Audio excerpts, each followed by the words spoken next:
নমস্কার বন্ধুরা, আপনারা সব কেমন আছেন? আশা করি ভালোই আছেন। আমি আলপনা কিচেনের আপনাদের কাছে চলে এসেছি আবার একটা নতুন রান্না নিয়ে আমার চ্যানেলে। কাকবোতর শাক, দেখুন টাটকা কাকবোতর শাক, একবারে তাজা তাজা কাকবোতর শাক ধুয়ে নিয়েছি এটা ভালো করে। আর একটু বেগুন কেটে নিয়েছি, একটু রসুন, একটু লঙ্কা, আর এই যে ইলিশ মাছের মাথা দিয়ে কাকবোতর শাক। অনেকে কাকবোতো বলে, কেউ বেতো বলে, কেউ বতুয়া বলে, নানান রকম। আপনারা কি বলেন কমেন্টে জানাবেন। তাই চলুন দেখাই কীভাবে করি রান্নাটা। কড়াই বসিয়ে দিয়েছি, তেল দিয়ে দিলাম মাছটা ভাজার জন্য।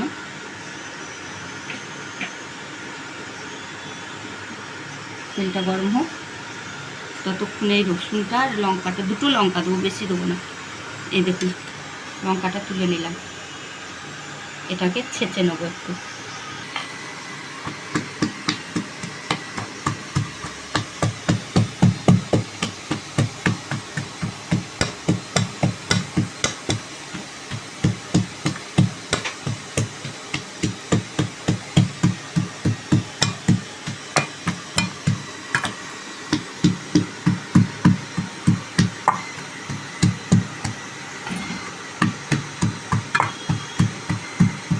এরকম ছেঁচা হয়ে গেছে আদা বলছি, রসুন আর লঙ্কাটা।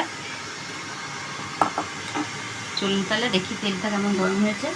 মাছটা ভেজে নেব, মাছের মাথাটা গরম হয়ে গেছে, মাছের মাথাটা দিয়ে দিচ্ছি।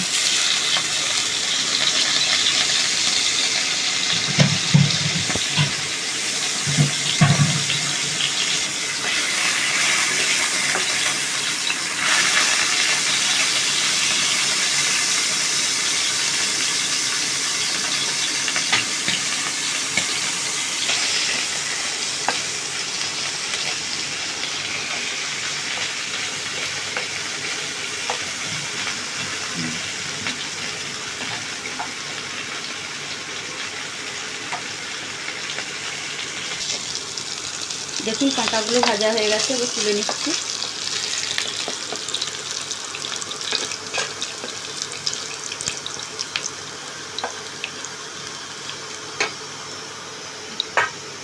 মাছ ভাজার তেলে এই রসুনটা আর লঙ্কাটা দিয়ে দিলাম।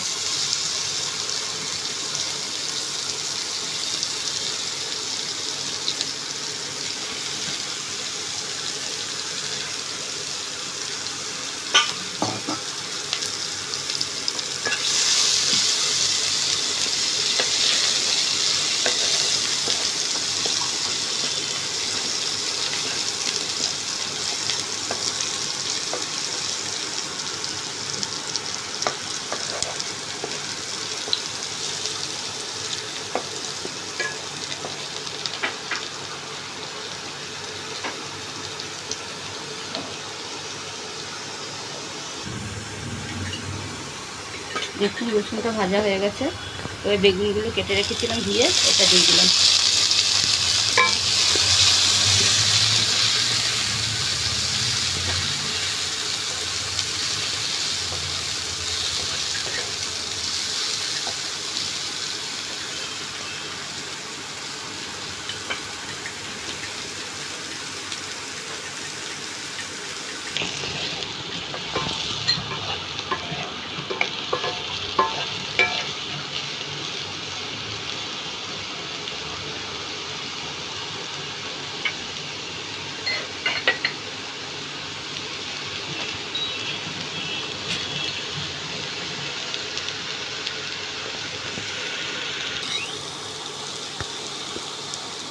হলুদ দিয়ে দিচ্ছি,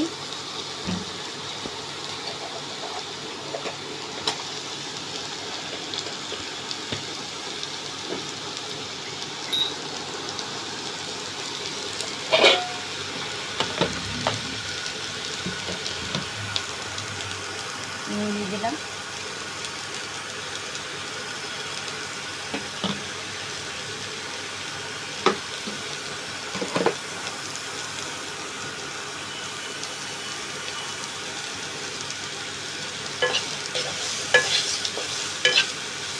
এবার শাকটা দিয়ে দিচ্ছি।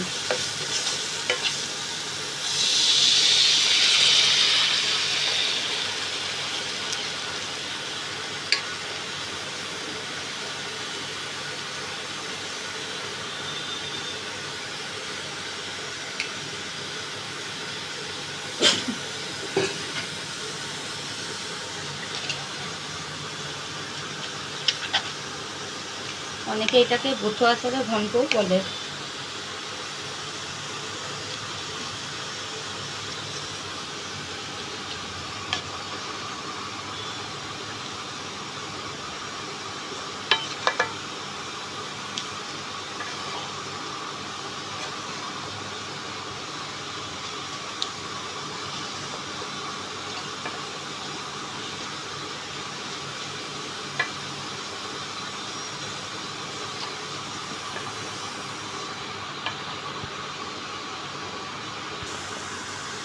এবার ঢাকা দিয়ে দিলাম, শাকটা সেদ্ধ হোক।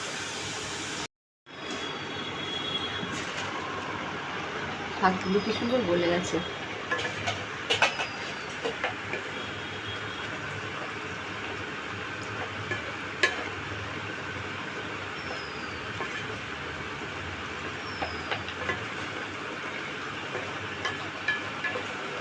শাকটা একটু শুকাক, ঢাকনাটা খুলে দিয়েছি, জলটা একটু শুকাবে।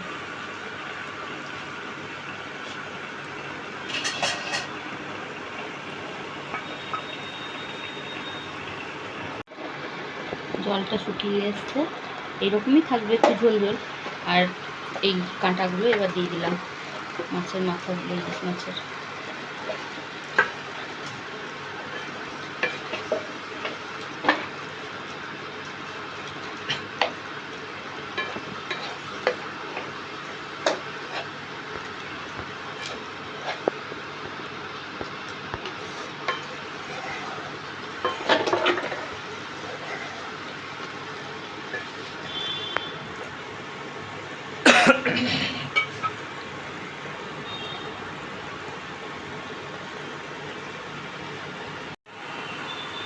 দেখুন বন্ধুরা, শাকটা হয়ে গেছে।